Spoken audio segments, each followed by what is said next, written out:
In today's video, we'll talk about that JIRA search, how we can perform the JIRA search. So first of all, if you see here, we have a search option, and then from here we can search anything called directly. We can search here. Like if we put the 17, it will search on that 17. Let's say we'll put that call test 123. So you can see it's able to search that. So it can directly search into board. So first search is available under the board. So if you are under the board, you can directly search from here, right? So that's the first search. Second search in the top, you can see you can type something called test 123 and it will be able to search that from the top. So that is the another search. Top you have an option called search, and there you can search that.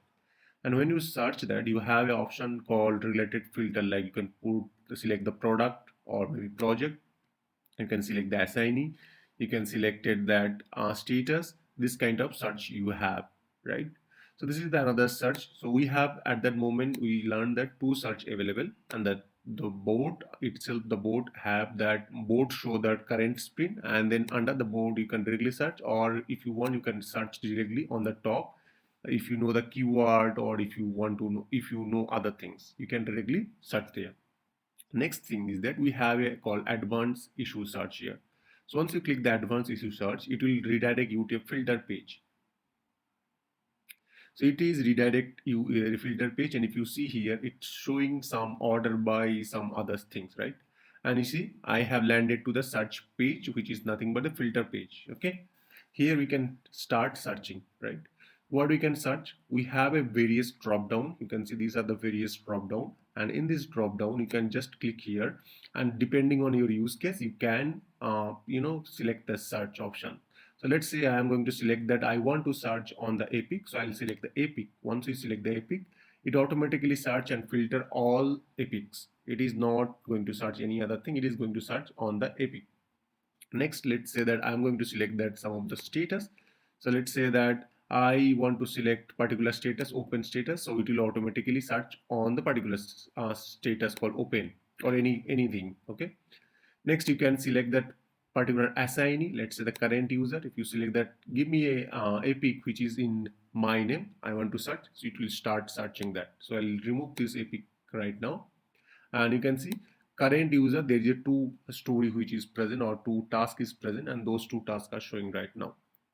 And if you want to search more fields, like more criteria, you can search here like a more criteria. Like if you want to search based on the description, let's say the description called taste, something like that. If you want to search, you can search that, or any other field. If you want to search, it will be searched. Also, when you click that, by default it select that within last 30 days. So the created by of this story or task or others, by default filter is that created by is 30 days. If you want to update that, or if you want to delete that filter, you can simply delete that. Okay, so by default, when you go to here and then select that advanced search, by default it will land to that 30 days created by record. If you want to remove, you can simply remove that. Okay, here you can select the product, so that I want to select only this project details, this project related, or maybe this project related. I can filter based on that criteria, and then based on these role groups or user, you can start searching.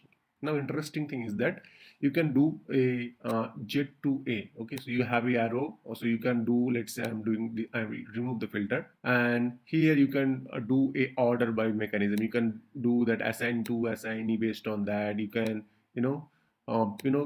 it have a mechanism to automatically order that, right? So summary, based on that you can order that. Status, we can order that.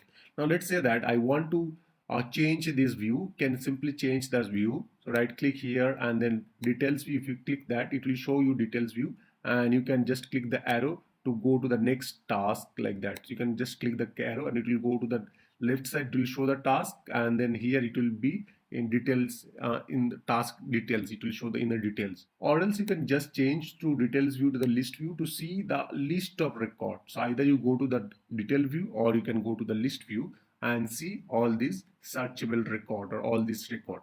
Now let's say that I want to add couple of new field, and I don't want the due field. Instead of that, I need another field. So you simply go to the column. By default, these are the default. You can see this is the default here. So if we go back here and then my default, you can see these are the default field is added. If you want to remove any field, you can simply uncheck that. So let's say I'm removing a reporter, and then I am going to add that call uh, approver group, something like that, and then click done. You can notice that the reporter is removed from here list and approver group is added here. So this way you can add, delete couple of fields if you want, or else you can change the view. Okay, so this way you can done that. Okay, next thing, sometime you notice that you are not seeing this filter. Instead of that, you see this one, you are seeing this one, right? So if you seeing this one, you can just click the switch to basic. So once you click the switch to basic, it will go to the basic format. And if you want to use the JQL, in our upcoming video, we'll definitely discuss about what is JQL and how we can use that. So if you want to use the JQL, you can use that by clicking the switch to JQL. Even if you want to export these, you can simply click here, and then after that you have a various type of offer. Like if you want to export in Excel, RSS fields, Word, which type of export you want, you just select that, and then it will be automatically export this report. Okay, so that's it for how we can search that. Yeah, in our next upcoming video we'll talk about the JQL. So that's it for today. If you have any question, let me know in my comment section. Thank you very much. Have a great day.